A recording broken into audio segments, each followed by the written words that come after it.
You're listening to Thunder and Lightning on SuperTalk Mississippi, covering Mississippi State sports like nobody else. With Sports Talk Mississippi's Brian Hadad and Robbie Faulk of On3 Sports. Now get ready for Thunder and Lightning. This is Thunder and Lightning here on SuperTalk Mississippi. Brian Hadad and Robbie Faulk here with you on a Monday morning. Thanks for joining us here at supertalk.fm or wherever it is that you get podcasts from. We appreciate you guys out there, our great listeners, especially our servicemen and women out there taking care of us. I want to thank our sponsors over at Strange Brew Coffee House and Churn and Spoon Ice Cream. Start your day the right way with a trip to the drive-thru over at Strange Brew Coffee House here in Starkville or at Brupolo over in Tupelo. Be a little weird, Robbie, if Brupolo was in McNutt. It would be a little weird. Yeah, wherever you are in our... It would be really, really weird. Ah, well. Wherever you are in our great state, you can enjoy Strange Brew Coffee each and every morning. It's just a click away. It's strangebrewcoffeehouse.com. The Mississippi Beef Council wants to remind you that beef, it is what's for dinner. It's what's for dinner tonight. It's Tri-Tip Day. We're excited at the Hadad household. All right. We're going to go cook some Tri-Tips tonight. I hope that you guys have gotten the chance to cook out. I've cooked out twice this weekend. It's been fantastic. And, because I know those opportunities are going to be less in a couple weeks for me, because that's part of the job. But you guys out there, you can cook out every weekend. Football and grilling go together like peas and carrots. But don't eat peas and carrots, eat beef. Beef, it's what's for dinner, thanks to our friends, the Mississippi Beef Council. College Corner, collegecornerstore.com is the place to find the maroon and white merchandise that you're looking for, and I know that you are looking for it. You need new gear. You need the interlocking MSU. It's right there at College Corner. Plenty of great gear for you to check out. 2 locations in the Jackson area. Ridgeland by Fleet Feet, Florida by the Half Shell, or you can shop online, collegecornerstore.com. If you're listening to today's show and you're like, man, Brian sounds a little tired, it's because I just got back from Restaurant Tyler. Robbie and I finally got that Sunday brunch. It wasn't really Sunday brunch. We ate lunch. It was noon when we got there. I'm full. That was good eating. It was good eating. Blackened catfish, cheese grits, mac and cheese, and a little cornbread. I could take a nap right now, but we say it all the time, the best blue plate in Starkville and probably the best blue plate in Mississippi is right there at Restaurant Tyler. We love to eat there. We hope we see you there this fall. If you're going to be in Starkville and you don't go to Restaurant Tyler this football season, you missed out. You just missed out. We'll put it that way. Restaurant Tyler, the best meal in town, is at Restaurant Tyler. Priority One Bank, 16 locations here to serve you throughout central Mississippi. Let PriorityOneBank.com be your guide to show you not only how they're going to help you invest and manage your money, how they're going to help you prepare for the future. Now more than ever, when you have questions about your money, you need answers. You need to talk to a bank that knows you as well as it knows your money. You need to talk to Priority One Bank. Priority One Bank. Let Priority One Bank make you their priority. Also, a new sponsor here on the show, the Mississippi Cotton Farmers.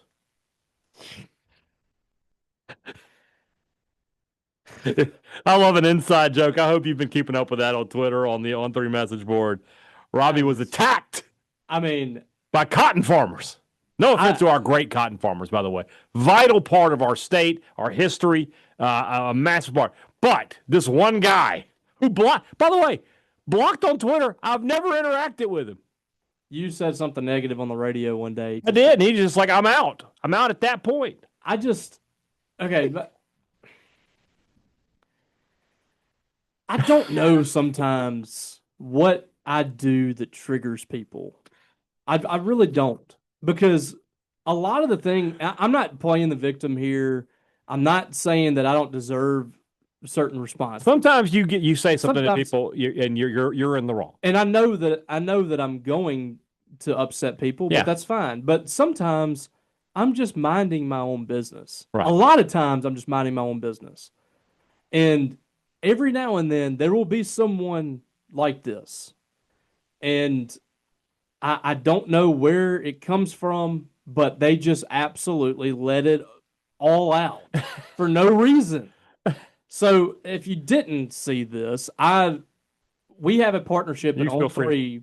We have a partnership right now at On3 with Rowback, right, which has become a very popular brand for men and women. Yeah, but they make polos, quarter zips, hoodies, all the works.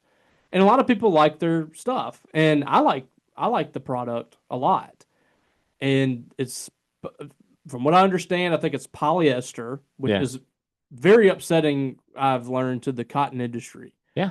I want to start by saying my grandfather was a cotton farmer. My dad grew up picking cotton, working the fields, all that.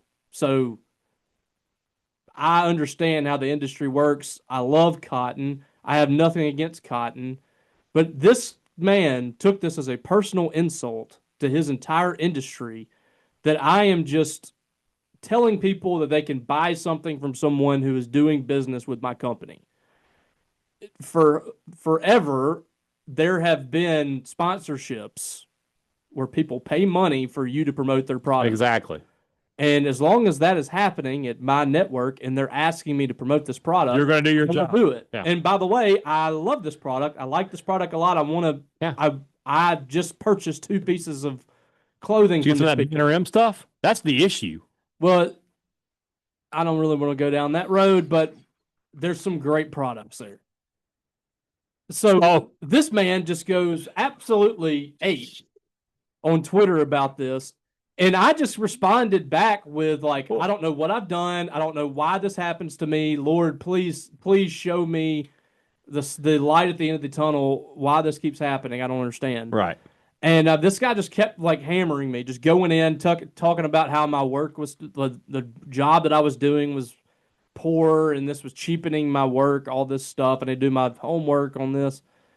Just going off on me. And then his friends from all around the cotton industry are jumping in. Oh, I didn't see this. You don't know anything about cotton. OA knows way more about you than cotton. Like, I never said anything about cotton.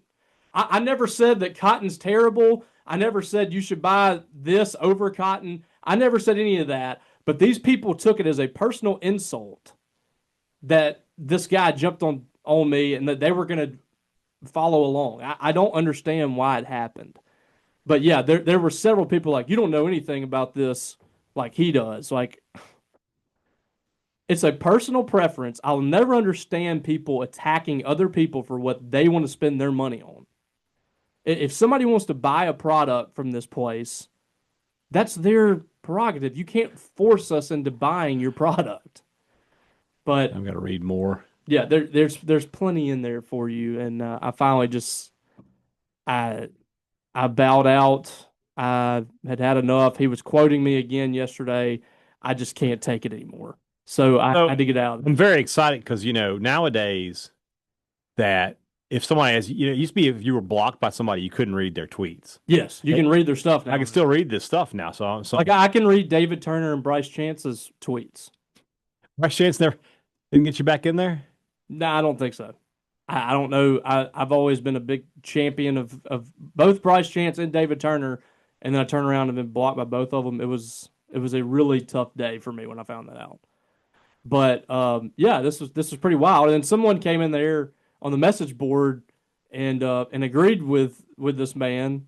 And I made a joke like, "Oh, welcome to the site, OA." And this guy just went off. Yeah, like was just waiting to explain. He's not listening anymore. He's not listening to my endorsement, which I didn't give. We know 100% that is incorrect. I didn't listening to the show. Endorse. I feel like Tony Soprano. I never recommended. That's true. I had to give him the little Sasquatch.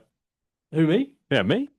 So. You know for a fact that man is still listening to He's listening right now as we speak. How you doing there, Anon? Whatever your name is. I'm a scuba dog, I think. It doesn't matter. It literally does not matter. So. Guys, like, why are you all so angry? I understand. In one of our group texts, the group text where we get all our MSU information from, said that we just asked people to be normal, and we can't even get that. I mean, like, another day. These people get so angry. They get worked up about the smallest things. You know what though? You know what? It makes us angry. I do appreciate the passion, though. I am glad that he is that passionate about it, and I'm sure I don't want apathy. I'm sure that he and his family have been great supporters of Mississippi State. Well, I was just say of the cotton industry. Yeah. At the cotton industry. I know through his Twitter profile, I didn't see a lot of Mississippi State stuff. I mean, it's just been some random cotton guy. No, I mean he is a Mississippi State supporter, according to people that messaged me. That were falling out of their chairs in laughter. All right, I'll have to. That knew this man personally.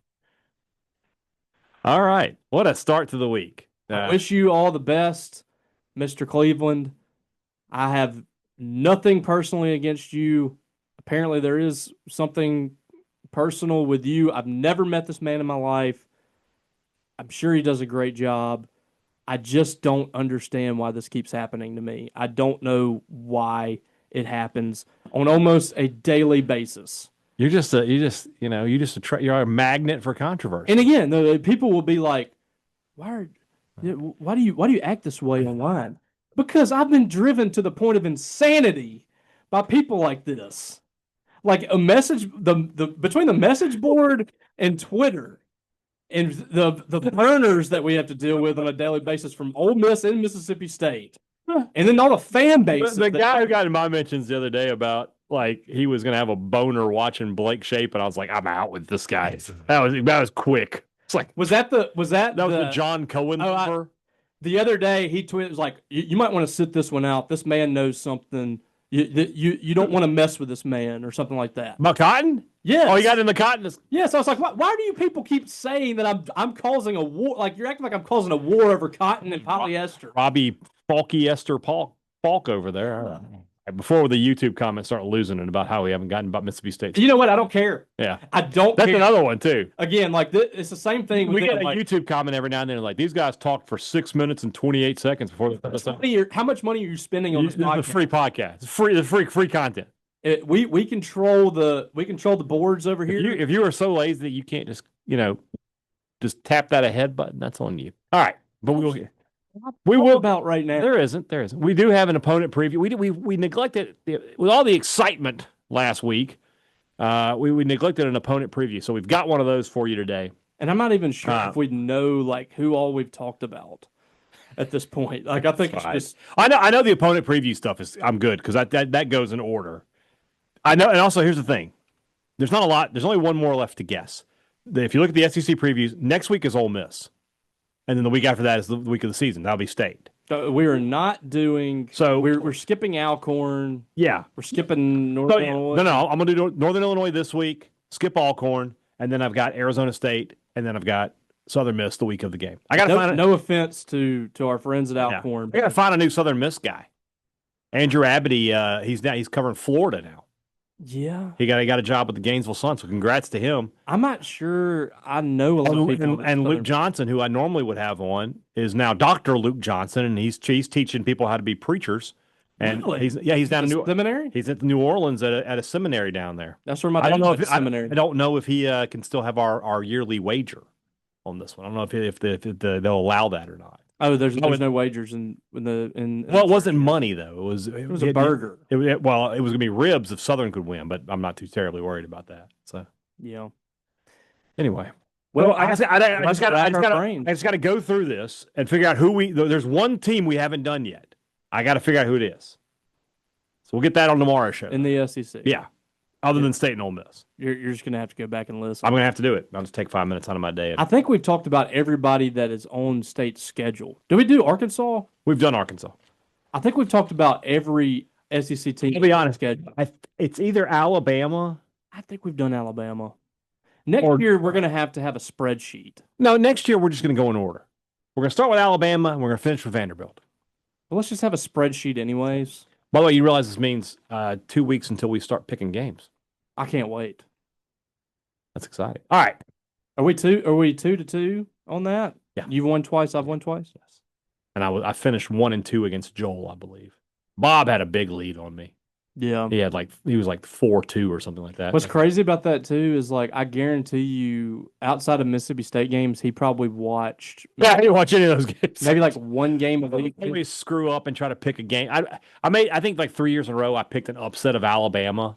And it's never right. So it's like I stopped doing that. The games that Bob watched were just like he was at the bar and they happened to be on television. He was at the bar having a Cosmo.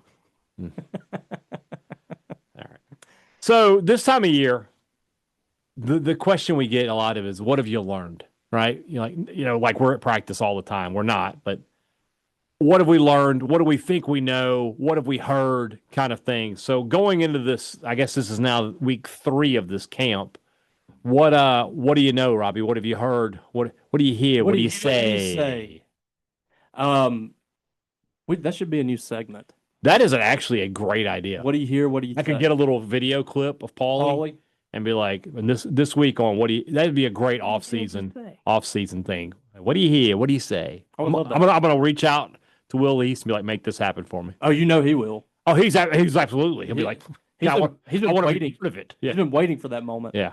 So I think what we've learned for sure is, number one, I think without question, I think we know that Mississippi State's running back room is probably the strength of this team. Now, I think we knew that coming in, and And it's just been affirmed. That's been basically validated. Yeah. And now that we've seen Seth Davis is moving around a little bit, like there's so many different pieces in that room where you can do so many things. Mm-hmm. I think Davon Booth's probably your best all-around back. He can do a little bit of everything. He's got a little bit of power in there. He didn't really have the breakaway speed that some of the other guys got, but if you had to take the guy in that room that was the best at being a good balanced every down back, it's probably Davon Booth.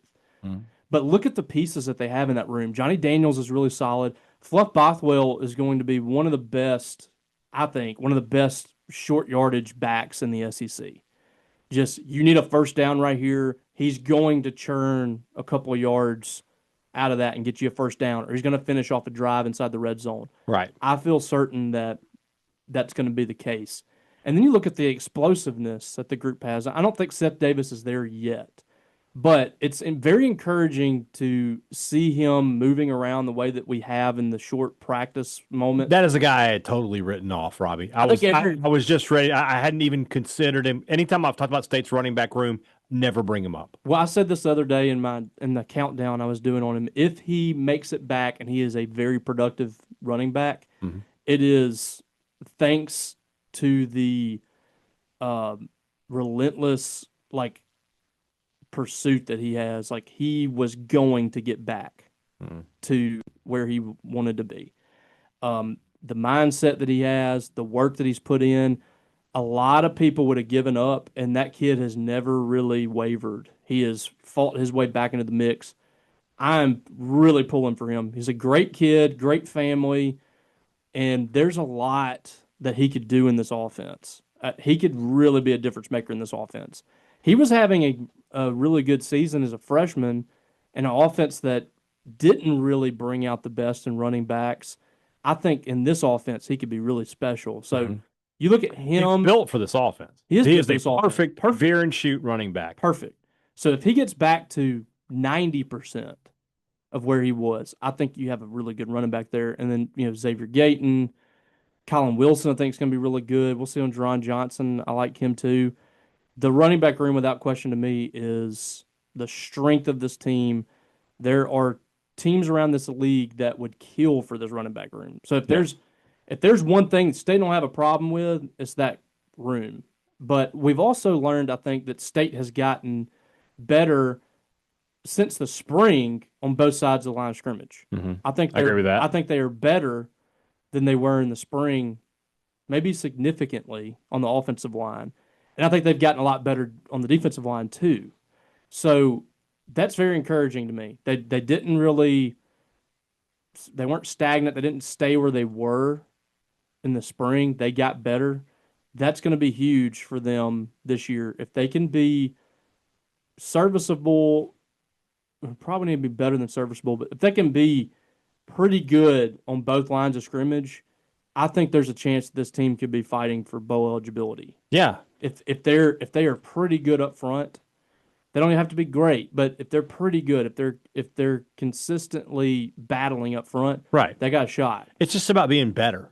Yep. It's about being better at each group. And I think they will be. Yeah. Well, defensive line especially. It would be really tough for the defensive line to be worse. I'm going to go really tough. I'm going to go ahead and say stamp it, write it in ink, permanent marker, whatever. The defensive line will be a lot better. Give me. Here we go. Give me a couple of guarantees. Give me some Falcon guarantees for this season. I think they doubled their sack total. So they had 10 and a half. That'd be 21. 20. Yeah, I think they doubled their sack total. That's a good step forward. I think you're gonna have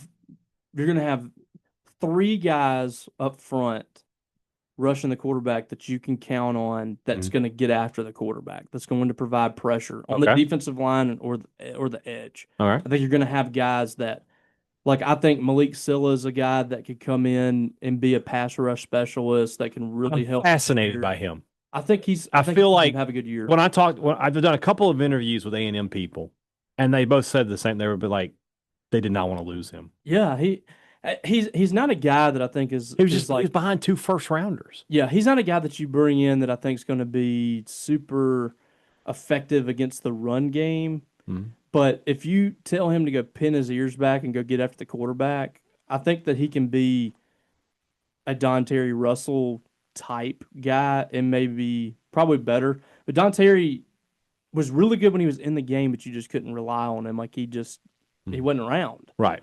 So, but that kind of guy, like he's built better than Don Terry too. He's a little thicker, but that's a guy that I think could come in and have a good year. I think Red Hibbler. You get so many different body types on the defensive line and at edge. They're going to be able to do a lot different things this year. I think that group's going to be surprisingly like good. Like I think they will have a good season. You got any guarantees you want to make, just overarching ones about the team? The whole team? Yeah. I've got one. What's yours? It's kind of an if, right? If Mississippi State beats Arizona State, they will beat Tennessee. They're 5-0. They will be 5-0. I think that's a possibility as well. I think if they beat Arizona State and they're 4-0, the momentum, there will be a big crowd. It'll be juiced.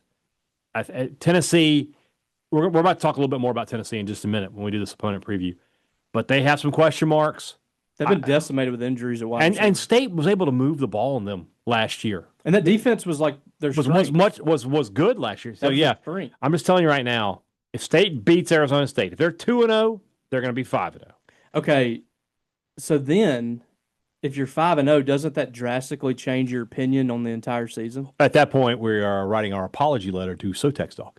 Like, you were right, buddy. Well, I mean, at that point, I would tell you, I think if State gets to 5-0, I think they're going to win 7 or 8. I mean, they're going to be you. I would definitely be. You're going to feel good about Arkansas. Yeah, you're going to feel good about Missouri. And I might feel good about Ole Miss. I might feel good about Ole Miss. Yeah, I could get there. I would not. I would still not be on board with like Texas, Georgia. No, Texas, Georgia are losses. A&M maybe. Florida at A&M, very tough games.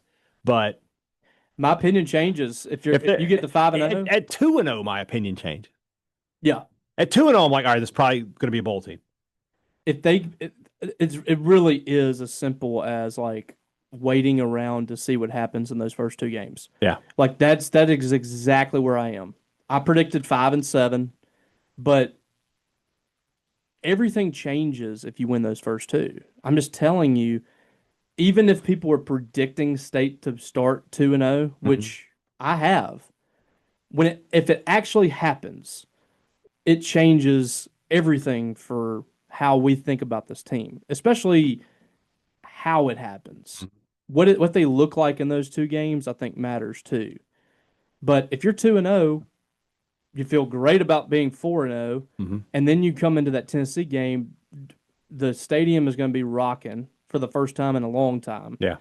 And Tennessee, who knows what they're going to have? Quarterback is got question marks. Their wide receivers have just been decimated with injuries. It changes the way you think about this team, and I think a lot of people start to get really excited. But it is all about those first 2 games. Yeah. You have got to start 2-0. You really have got to do it. And I think, just a little bit unrelated, but I brought this up the other day. State is really struggling to recruit right now. And I think a lot of it is due to the fact that they went 2-10 last year. They're not a hot product, and they've got to prove something to these kids. If you start 2-0, I think that starts to shift a little bit. It could change the outcome of your recruiting class.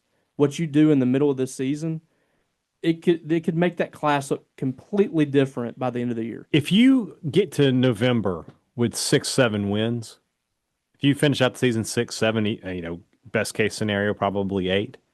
If you could do that, yeah, I do think that in the 2-3 weeks you have before signing day, you could make a lot of changes. Yeah. You could flip some guys, get them into Starkville, get them excited about Mississippi State football.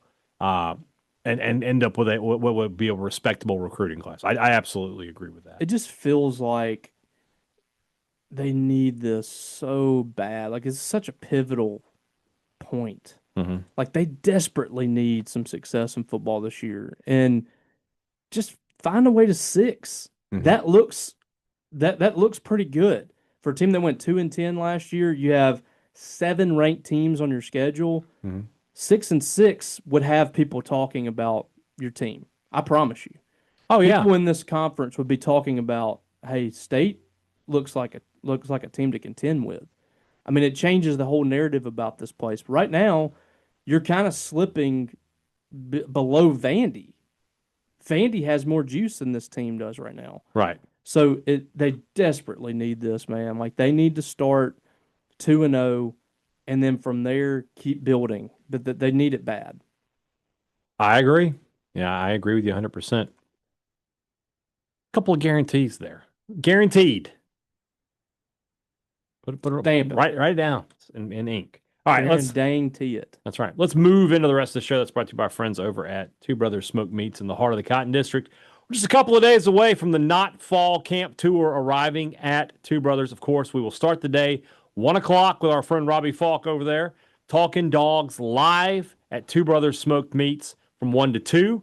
Then from 3 to 6, we've got Sports Talk Mississippi, and from 6 to 7, Thunder and Lightning Live will be there. We have got a ton.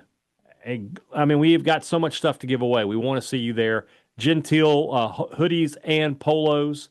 We've got weekends at Pearl River Resort. We've got rounds of golf at Dancing Rabbit. We've got meals comped at Philip M's. You want to come out and say hello to us. This Wednesday, Two Brothers Smoked Meats. Join us. And also, just eat while you're there. Robbie and I ate at Two Brothers on Friday. We didn't even talk about that. We did not mean to have lunch together on Friday, but we did. Y'all created this lunch situation. Hold on. Without telling me. Let's explain the whole situation. So on Friday, I asked Battle, our friend Lee Patel, if he would come help me move a couch out of my mom's apartment.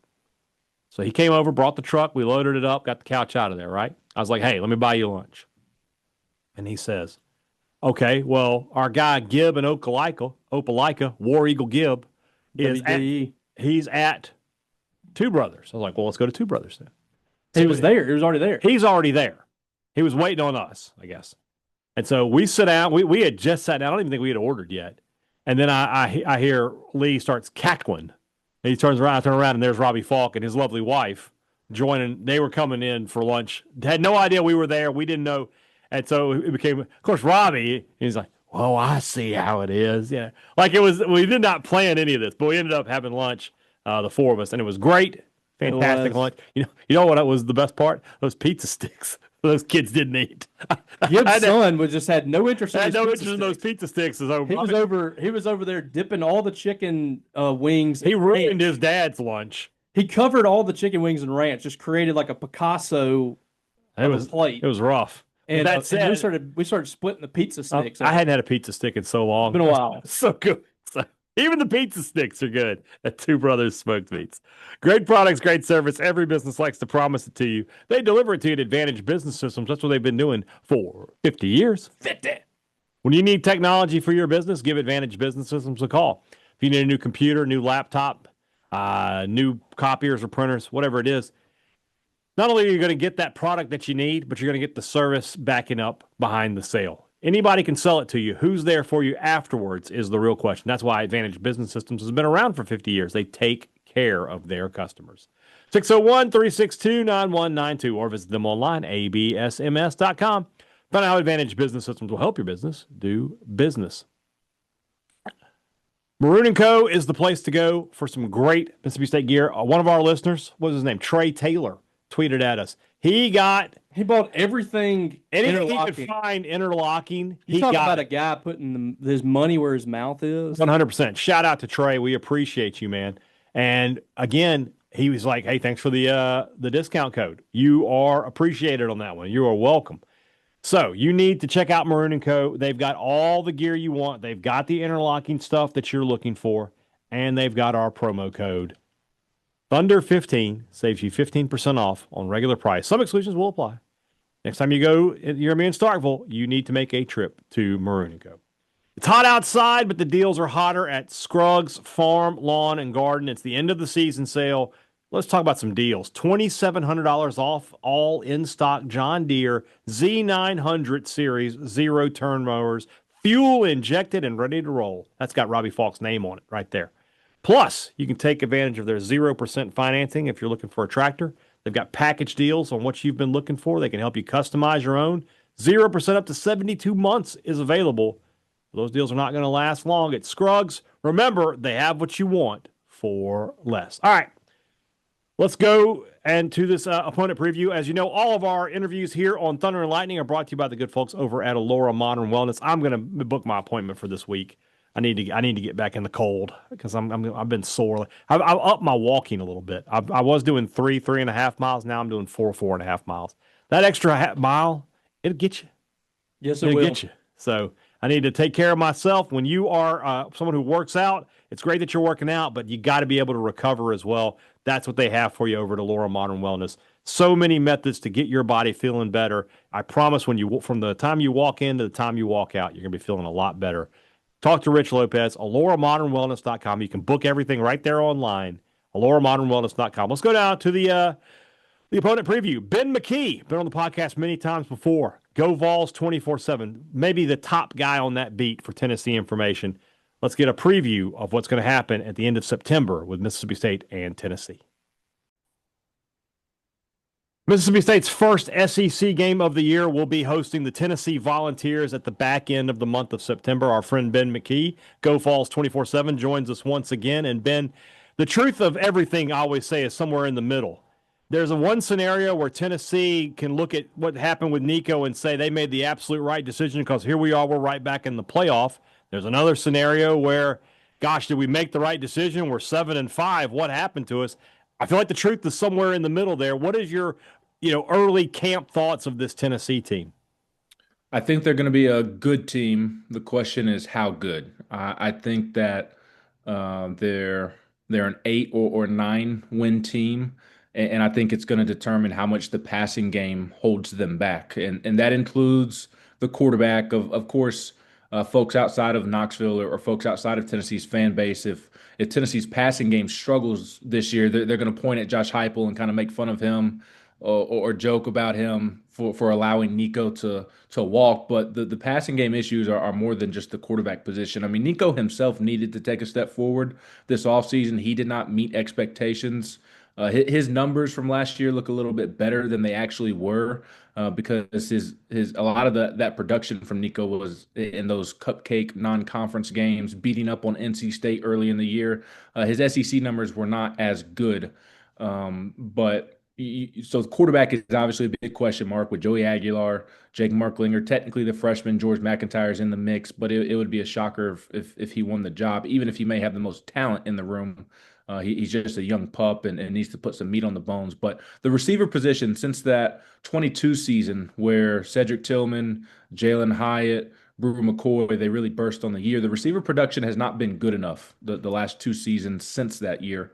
And that's kind of drawn the ire of the media, of fans. So they need to figure some things out at the receiver position as well. I really like their tight end room, and I think that may have to be the strength of the passing game. But the passing game, I think, ultimately will determine just how successful they are. I really like the defense. I think they're going to be able to run the ball. I think the offensive line is going to be a bit better. And if they can get that off or the passing game to click, I mean, you are absolutely talking about a potential 10-win football team or a college football playoff team. So if you're talking about replacing superstar players, everybody talks about quarterback first, but at Tennessee, trying to replace Dylan Sampson, who last year was by far the best running back in the conference. Who are the guys that are first up in that role? Because I say this all the time with Tennessee, it's the same about Ole Miss, the same about Mississippi State. That we think this offense is this big play passing offense, and it is, but it is at the heart of it a running offense. Who runs the ball for Tennessee this year? Oh, you are speaking Josh Heupel's love language. If you want to run the ball, baby. Yeah, he run the damn ball. That is Josh Heupel's MO right there. He would appease a lot of Alabama fans. And if you want to earn some brownie points with Josh Heupel, talk about his running game because that's on the flip side of that, that's the quickest way to irritate him as well. If you allude to it being an air raid, he will quickly put you in his Levy's the place. same way. Yeah. Yep, which is no surprise given the similarities in the offense. Yeah. But just the numbers speak for themselves. They produce every year in the running game, and that's not been just at Tennessee. Go back to Heupel's days at Missouri as an offensive coordinator. Go back to his days at UCF. They run the football regardless of who's along the offensive line, regardless of who's actually running the football. So it will be more by committee. I don't know that they have. I don't know that they're going to have that Jalen Wright or Dylan Sampson, that one superstar back. But I do think okay, Deshaun Bishop may not win SEC Offensive Player of the Year like Dylan Sampson did last year, but I do think Deshaun Bishop is going to be one of the better running backs in the SEC. And Peyton Lewis is a younger guy going into his second year who really looks good physically. He has superstar potential. He has big play potential, probably the better way to put it in. And there's another guy in there, Star Thomas, a transfer from Duke. They brought in a kid from the mid-state here in Tennessee, the Nashville area, Dwayne Morris, who they flipped from USC, who has a lot of potential and kind of fits that Dylan Sampson mold of being a smaller back. And Dylan's ability to produce in this offense as a smaller back is actually what sold Dwayne Morris on coming to Tennessee. So he's not going to be the main guy, but he's going to be a guy that maybe in a pinch could give you some production. So it's going to be more by committee, but that's not because they lack guys that can get the job done. They just have multiple guys that can get the job done, and I think it's going to be a real asset for Heupel this season.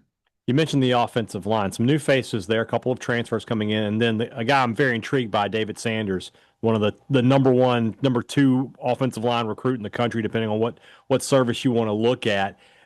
Like I said, some new faces there. How quickly can they come together and be a strength for this offense? Yeah, Tennessee's trying to figure that out, and I mentioned earlier that I do think the offensive line is going to be better than last season, but that's more of a prediction at the moment than something that is concrete. It could very well be the same, which would not be good enough because in the games that really mattered last year for Tennessee, the Georgia game in Athens, Ohio State in the playoffs, they got bullied in the trenches, and it's why they lost those games. Even when they were upset on the road at Arkansas, offensive line play was not good enough at all. And that's been the difference in Heupel being able to go win 11 games in year two. And, I know the record, I think the record looks a little bit better than the team actually was last season and the playoff appearance. I think they benefited from the schedule. So maybe the record doesn't back it up, but just kind of an above average team the last 2 years. And I think it's because of the play in the trenches, especially at offensive line. You have Lance Hurd at left tackle, who transferred from LSU last offseason, and it was a really rough year. I mean, he can't do anything but improve. There's nowhere but to go up for Lance Hurd, and part of that was health last year. He had surgery right before fall camp and just really set him behind the eight ball, and he spoke during Tennessee's media day here in Knoxville that he's better mentally, he's better physically, and he does look the part. But Tennessee really needs him to take a step forward. They need David Sanders Jr. to live up to the hype, and I think he will. I absolutely think he will. He is everything that they could have imagined mentally, physically, as a leader. He's terrific. I expect big things out of him. The question is who's going to play center, who's going to play right guard. You're replacing Cooper Mays, you're replacing Javonte Spraggins. Jesse Perry is a second-year player that has really been the buzz of camp the last week. It seems like he's come out of nowhere for us on the outside of the program to take over the right guard job and kind of steal it away from Notre Dame transfer Sam Pendleton, who's probably going to have to slide in and play center now. So the pieces are there is what I'm getting at, and I think that they will be better. But there are a lot of guys that, okay, you need them to take a step forward, and you need some transfers to fit in right away. You need some of your younger guys in the program. You need them to start developing. This is a crazy stat. Glenn Ellerbe, Tennessee's offensive line coach, they're going into year 5 now. This will be the first year Tennessee under Glenn Ellerbe has a high school signee start along the offensive line. And that kind of speaks to the frustrations along the offensive line with Tennessee fans the last couple of years. And it's an area they really need to be better at. This is a defense that brings back quite a bit from a season ago. Jamard McCoy, one of the top defensive backs in all of college football. They've got some experience at the linebacker. They got experience at defensive line. So really, is this the most old school team in the SEC right now? This is a running defense kind of team, but that's not as we said a minute ago. That's really not what people think of. They think it's a flashy team. It's really blue collar. This defense, though, should be a really good one in the conference this year. Yeah, I would be surprised if they struggled defensively. And kind of like what I was talking about the team overall, it's just a matter of how good defensively. And I do think that in order for Tennessee to have a successful season, the defense has to lead the way, very much like last season. And I think the recipe for success for Tennessee this season is the same. You got to run the football and you got to play great defense. And I kind of think that they will. But the defense is going to be the strength of this team, and the strength of the defense will be the defensive front once again. And you talk about that old school personality defensively. It's because they have an old school defensive line coach who's been around the block, and Rodney Garner from his days at Georgia, Auburn. I mean, he's arguably the best defensive line coach in the country, certainly in the conversation. And they are so deep and so talented along the defensive line. I think they're in for another huge year. It was the same case last year where the defensive front led the way. And they are replacing quite a bit up front defensively, especially off the edge. And they've got the talent, but kind of like what I was talking about, the offensive line, they do have some guys on the edge. They're pass rushers that need to take a step forward with Joshua Josephs, Caleb Herring, Jordan Ross, former five-star from the state of Alabama. But on the interior, at defensive end, at defensive tackle, they have a lot of veterans and a lot of veterans that have improved over the course of their career. So you talk about that old school personality of wanting to stop the run. That's very much Rodney Garner. I would bet that Tennessee's defense is one of the few that does not have true two pass rushers on the field at the same time. They have their Leo position, which is their pass rusher. But then they have their strong side defensive end, which obviously a defensive end is going to try to get after the quarterback as well. But Rodney cares far more about stopping the run than getting after the quarterback. Getting after the quarterback is kind of the cherry on top. So very much old school in that way, to your point. And they've got some young linebackers that young linebackers that have played a lot going into their junior year is what I mean. Arion Carter, Jeremiah Thielander. Those guys have showed potential throughout the first 2 years, and two more guys that really need to take a step forward for this defense. And then the questions kind of are in the secondary. Jamar McCoy coming off of an ACL, who starts opposite of him. Safety play has always kind of been a question under this defense. So a couple of questions here and there, but overall there's a lot of talent and a lot of depth. I mentioned David Sanders, the true freshman coming in. Who's another newcomer to this Tennessee team, as far as the freshmen go, that could make an impact for them? Ooh, that's a great question. First name that comes to mind is Desan Brame or Jack Van Dorseleer. And the reason I say two names is because they play the same position. They're two tight ends. And I kind of mentioned the receiver room being a big question mark for Tennessee right now.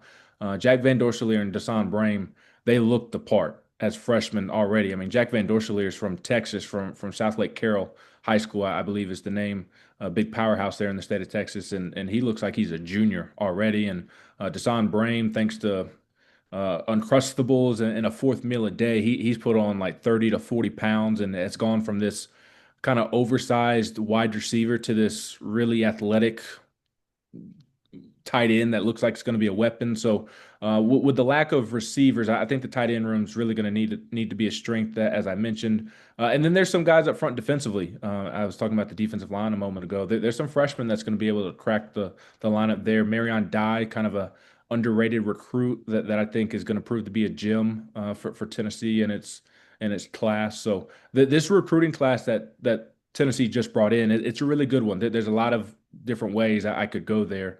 There's some, I kind of mentioned the question marks with receivers, but they do have three freshman receivers, Rodarius Jackson being the main one, Travis Smith Jr. from the state of Georgia being the other, and Jahan Dotson from played down the road in Chattanooga. They really, really like those guys, and it sounds like they're having a nice start to fall camp. The question is just going to be how much can they produce as freshmen. So they love this freshman class that they have. It'll be interesting to see just how many guys can get on the field and have an impact year one. And they're a young team. 50% of their roster is, I think, second-year players or less. So Josh Heupel's saying this year is young guys don't have time to be young, and that's because they're going to be relying on a lot of young guys at different positions. September 27th, Mississippi State hosts Tennessee. One of the great college football days we're going to have this year, Ben. Alabama, Georgia, LSU, Ole Miss, Arkansas, Notre Dame, Oregon, Penn State, Tennessee, Mississippi State. We'll see what that game means when we get there to the end of the month. Always a pleasure. Ben McKee, Go Vols 24/7. Always great stuff. Thanks for joining me, man. Thanks, my friend. As always, thanks to Ben. Appreciate his time. I said it earlier. I'm saying it right now. If State enters that game undefeated, if they are 4-0, they will walk out 5-0. I believe it. I think it's the most optimistic thing I've said with this team State in months. I would absolutely pick State in that game. At 4-0, I would pick State. Without knowing anything about Tennessee. Yeah. Well, they'll have a loss. Tennessee will have a loss. They'll play Georgia. I don't care how good they look. Like at that point, now, I would pick I will say, if they beat Georgia, I might pick Tennessee. I might. Yeah. But in all likelihood, I'm picking if State's undefeated, I would pick State. That's the month of September defines everything about Jeff Lebby going forward, in my opinion. He's got to beat Southern Mississippi, right? Just to get everybody off his back. Get a nice, if you can make it look easy, great. You beat Arizona State, and now you've got real excitement, right? You're going to beat Alcorn.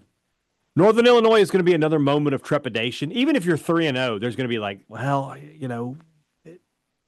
But if you beat Northern Illinois, I feel like that at that point you can stop worrying, right? Mm-hmm. Now you're 4-0, bringing Tennessee in.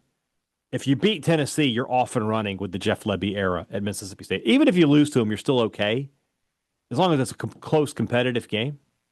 But if you somehow won that game, you're off and running, and you've got everybody on board at that point. Mm-hmm. So big game for Mississippi State. It's huge. Even if you are 3-1 at that point, it's huge. Absolutely massive ball game. Going to be interesting this week. I always enjoy these opponent previews I have to get when I don't know anybody from that beat. So Northern Illinois, I'm coming for you. We'll see. I bet our boy Tyler Horka's got somebody, right? They played Notre Dame last year. He's got to know somebody, right? Maybe. We'll see. I don't think we have a Northern Illinois On3 site. So. No, I don't think so, but we'll see. You found somebody last year from I found somebody from Toledo, didn't I? Toledo, yeah. I've gotten Bowling Green in the past. Didn't that guy predict Toledo to win? And we were like laughing at him. I don't know. I'll have to go back and maybe I would have. There was a team. I got Western Michigan's guy a couple of years ago. I find these guys. It might have been him. I don't know. It might have been Arizona State's guys, and we were like, they were very confident. They were. They should have been. They knew. So there was really no reason for them to be confident though at the time. Like they did not. I think that was just. I like confidence though. It's fine. I like being confident. I mean, I wish I could be. Yeah. Yeah. So you like negativity. Yeah. All right. We'll figure out our SEC. Like polyester. I'll figure out our SEC opponent. Plus, we're hopeful to get some thoughts from Jeff Lebby. State is scrimmaging, I think, right now as we're recording. If not, it's a little later. So we hopefully will have some thoughts from Coach Lebby on his team as they enter week 3 of camp and we get closer and closer to the start of the college football season. For Robbie Faulk, I'm Brian Hadad. Thanks for listening to Thunder and Lightning here on SuperTalk, Mississippi.